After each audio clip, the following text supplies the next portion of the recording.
Hey friends, bit of an odd one today. Just figured I'd do a quick video on this because I wish I'd known this years ago.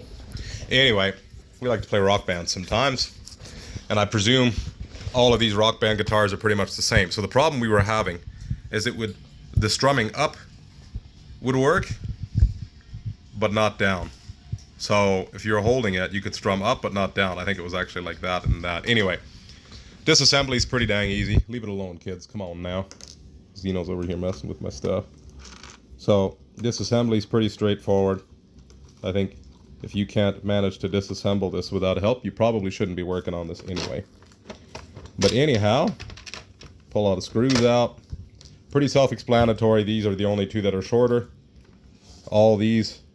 So you got three sizes. The shortest two are here. Then all the ones you have most of are here, all around, and then the longest four are here naturally. Make sure you turn it off. Maybe even pull your batteries out. Kyrie, go over there and eat, okay? And they gotta make messes. Of course they gotta make messes. Anyway, you guys are gonna both clean your messes up. So, pull this off. And inside, you'll notice a bunch of glue. Just hot glue. It's literally all it is. You'll notice this guy here. See these little guys right here? Those are the ones that control your strumming. I modified this one. This was the one that we were having issues with. This was the one that didn't work. That one worked, but it was a little far away, so I heated it up a little bit. You gotta be real careful with these. These things melt and bend so easy, it's not even funny. I'm gonna swap this around here. And then, here, let's see. So there we go. I just stuck the neck to the left here now so we can see this better. So this one was working, but that one was not. I assume it's just a little magnet that's in there. Anyway, I heated this one up a little bit, and it's pretty important, I think, to be working on it while you have it connected to your game, because then you can see what it's doing. Make sure things are functioning. This one wouldn't do anything for a while. I kind of tapped it, moved it around a bit. I actually grabbed that little cylinder there and wiggled it around a little bit, and I finally got it to loosen up a bit. There was some crunching sounds and stuff. I figured, you know what, if it breaks, that's too bad, because it's obviously not working now. I've got like, I don't know, 5 more of these guitars for different systems, so I figured if I had to, I would just desolder the back and then solder in a new one of these, or just the wires, the white wires themselves on the bottom there. Either way, desoldering, we didn't have to do that. So this isn't about soldering. You don't have to learn anything special here today. Like I said, I just grabbed this thing. I pulled it out of the slots. It's pretty straightforward, I think. You just press a little bit that way. There's little tabs that hold it in place. The glue, I didn't even have to heat it or anything. I just peeled it off.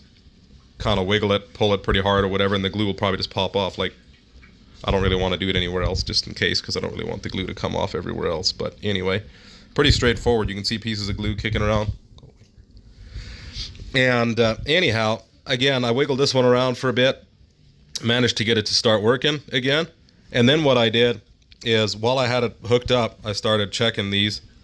How close do I need them to where they respond the way I want them to? Lately, I've noticed I'm missing notes when I'm not supposed to, and things like that.